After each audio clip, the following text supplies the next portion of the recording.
ओम श्री गणेशाय नमः। भगवान गणेशजीर नाम निये गोपार किचेन थेके गोपा बोलছি। भगवान गणेशेर अत्यंत प्रिय एकटी खाবার হচ্ছে মোদক। गणेश चतुर्थीर पुण्यतिथिते এই মোদক नामक मिष्टिटी भगवानेर उद्देश्ये विशेषभावे निवेदन करा হয় भोग हिसाबे। तो गणेश चतुर्थी तो 26 तारीखे तोमरा जानो 26-27 धरे हलो। तो 10 दिन किन्तु এই गणेश चतुर्थी विसर्जन হবে 6 सेप्टेम्बर। तो घरे जारा गणेश पुजो करें तारा 1.5 दिन धरे करते पारें, 3 दिन धरे करते पारें, 5 दिन धरे करते पारें, 7 दिन धरे करते पारें। और जारा बारोयारी गणेश पुजो करे तारा किन्तु 10 दिन धरे गणेश पुजो करे। तो आज के आमी सेई गणेशेर एकटी अत्यंत प्रिय खावार मोदक सेटी निये आसलाम। तो आज के आमी तैरी करब मोदक। तो विभिन्न जिनिस दिए तैरी हय, आज के आमी तैरी करब छानार मोदक बा पनीरेर मोदक।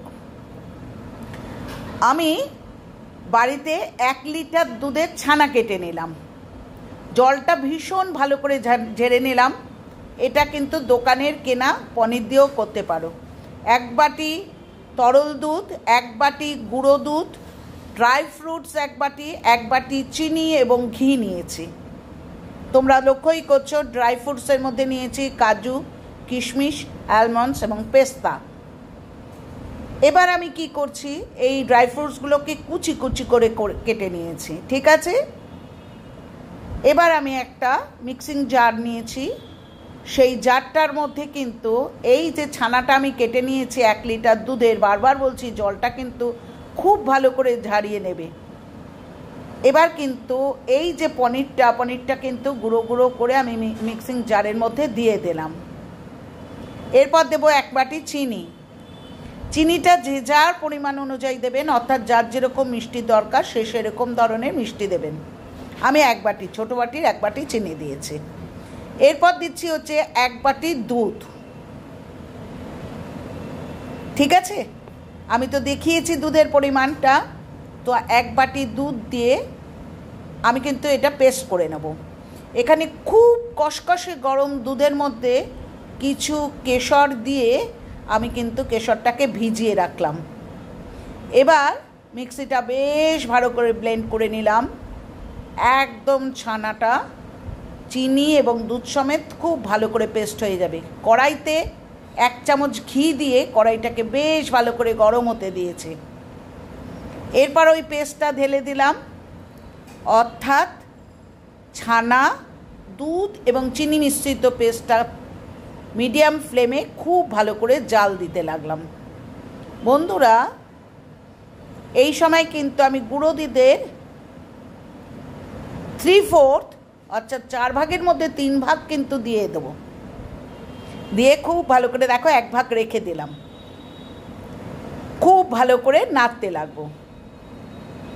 মিডিয়াম ফ্লেমে করবে, হাই ফ্লেমে করবে না। তার কারণ হচ্ছে নিচ থেকে পুড়ে গেলে কিন্তু একদম টেস্টটা আলাদা লাগে। এরপর আমি দেখো কেশর মিশ্রিত যে দুধটা সেটা কালার হওয়ার জন্যে এবং গন্ধ, কেশরের তো একটা সুন্দর স্মেল রয়েছে, কেশরটা ঢেলে দিলাম। আবার আমি কিন্তু শুকাতে লাগবো। এই সময় আমি বাদবাকি গুঁড়ো দুধটা দিয়ে দিলাম, অর্থাৎ যে 1/4 ছিল সেই গুঁড়ো দুধটা, এলাচের গুঁড়ো দিয়ে দিচ্ছি এবং দিচ্ছি হচ্ছে অফ ক্যামেরা 1 চামচ ঘি। তাহলেই কিন্তু কড়াই থেকে ছেড়ে আসবে। এই যে ছানাটা দেখেছো তোমরা, দেখতেই পেলে ঘিটা দিয়ে দিলাম। এবার ছানাটা দেখো কড়াই থেকে কিন্তু ছেড়ে এলো। একটা প্লেটকে কিন্তু আমি ঘি মিশিয়ে কিন্তু এই ছানাটাকে ঢেলে দিলাম। বন্ধুরা, এই সময় তোমরা হাত দিয়ে দেখবে যে ছানাটা কিন্তু ছাড়া ছাড়া, অর্থাৎ বাইন্ডিংটা খুব কড়া নয়। এই সময় ঘি হাতে মিশিয়ে বাটির পেছন দিয়েও করতে পারো বা হাত দিয়েও করতে পারো। চালাটাকে মেখে একদম স্মুথ করে নিলে ওখানে একটা তুমি আলাদা করে রাখলে একটা দলা, আর একটা অংশের মধ্যে ওই ড্রাই ফ্রুটসগুলো দিয়ে ঘি দিয়ে কিন্তু খুব ভালো করে পুর তৈরি করে নিলে এটা পুর হিসাবে ব্যবহার হবে।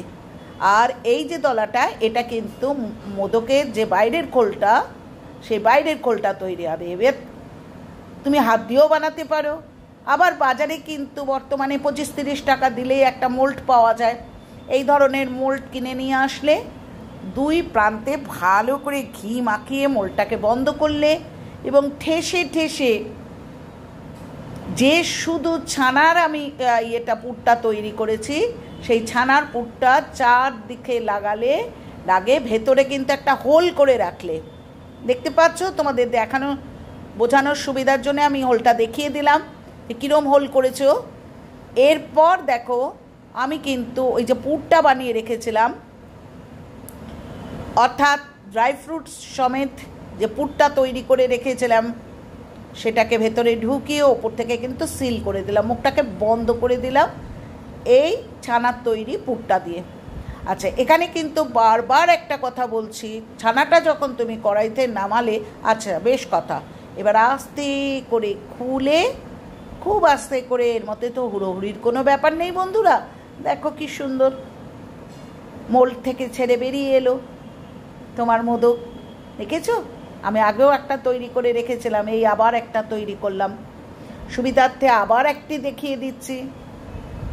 আচ্ছা, এখানে একটা কথা বলার, ছানাটা যখন আমি কড়াই থেকে নামালাম তখন দেখবে ছাড়া ছাড়া, সেটা থাকতে দেবে না, কিন্তু বারবারই বলছি যে একটু ঘি দিয়ে বাটির পেছন সেটা দিয়েও খুব ভালো করে মথে নিতে পারো, অর্থাৎ মেখে নিতে পারো, বা হাতে ঘি মাখিয়েও কিন্তু খুব ভালো করে ডলে ডলে ডলে ডলে কিন্তু ছানাটা মেখে নিলে ছানাটা অবশ্যই স্মুথ হয়ে যাবে।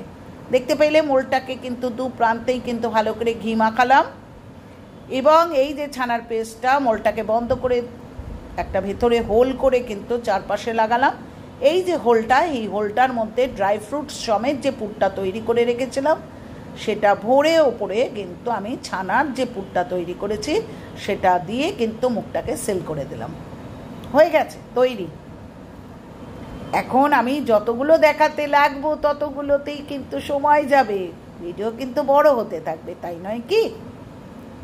তো এই হয়ে গেল হচ্ছে আমার ছানার তৈরি মোদক বা পনিরের মোদক। এবার পান, বেশ কটি পানকে কিন্তু এইভাবে সাজিয়ে নিয়ে মোদকগুলোকে একটু রাংতা কাগজ দিয়ে ভালো করে লাগিয়ে দিলে আর গোলাপ ফুলের পাপড়ি ছিঁড়িয়ে নিয়ে এসে কিন্তু মোদকগুলোর গায়ে লাগিয়ে দিলে, দেখেছো কত সুন্দরভাবে গণেশ ঠাকুরকে পরিবেশন করা যায়, সিদ্ধিবিনায়ক। সুতরাং উনি তো খেতে ভালোবাসেন, ওনার প্রিয় খাবারের মধ্যে একটি হচ্ছে লাড্ডু আর একটি হচ্ছে মোদক। তো আমি আজকে দেখালাম তোমাদের ছানা বা পনিরের মোদক। বাজার থেকে তোমরা কিন্তু পনির কিনে নিয়ে এসেও বসে কিন্তু করতে পারো, আবার এইভাবে কিন্তু দুধের ছানা কেটেও করতে পারো। তো এই তো সবে শুরু হলো পুজো বা উৎসবের মরশুম, গণেশ পুজো দিয়ে শুরু হয়, তো মোদক দিয়ে শুরু হলো, তাই নয় কি? পরের দিন আসবো কিন্তু মাওয়া মোদক দেখাতে। আর আমার অন্যান্য সব বন্ধুদের বলছি, আমার বাংলাদেশের বন্ধুদেরও বলছি যে এটা কিন্তু মিষ্টি হিসাবেও অত্যন্ত প্যালেটেবল বন্ধুরা, একবার ট্রাই করে দেখো, খুব ভালো লাগবে, গেস্ট আসলে করে দিও। তো এটা খেতেও কিন্তু খুব ভালো লাগে, তাই নয় কি? তো এত সহজে যদি একটা ক্ষীরের তৈরি মিষ্টি বাড়িতে পেয়ে যাও তাহলে মন্দ হয় কি? তো আজকে আসি, পরের দিন ফিরবো আবার নতুন কোনো আইটেম নিয়ে। আচ্ছা, এবার বলি, পুরনো বন্ধুরা যেইভাবে তোমরা সমর্থন করছো আমি অভিভূত, আমি গ্রেটফুল। আমি পার্টিকুলারলি কাউকে যদি নাম উল্লেখ করি সেটা অন্যের প্রতি অবিচার বা অন্যায় হবে, কারণ প্রত্যেকে কিন্তু কমেন্ট করো, প্রত্যেকে রেসপন্স করো, সুতরাং ইচ অ্যান্ড এভরিবডির কাছে আমি গ্রেটফুল। আর আমার নতুন বন্ধুরা, তোমরা চ্যানেলটা সাবস্ক্রাইব করো, লাইক করো, কমেন্ট করো, শেয়ার করো, কারণ তোমাদের সুন্দর কমেন্ট কিন্তু আমাদের মোটিভেট করে পরের দিন একটি ভালো আইটেম করতে। দেখেছো মোদকটা কিরম তাকিয়ে দেখছে, গণপতি বাপ্পা মোরিয়া। কিন্তু পূজা বর্ষে লুকারা না, আমি আজ বলবো না, বিসর্জনের দিন এটা বলবো, ঠিক আছে? তো এই গেল হচ্ছে গণেশ ঠাকুরের মোদক। আর আরেকটা কথা, সবাই সুস্থ থাকলে তবেই তো পুজোর মরশুমকে উপভোগ করতে পারবে। সিজন চেঞ্জের সময়, সবে বর্ষা গিয়ে কিন্তু শরতের আকাশ। সবাই সুস্থ থেকো।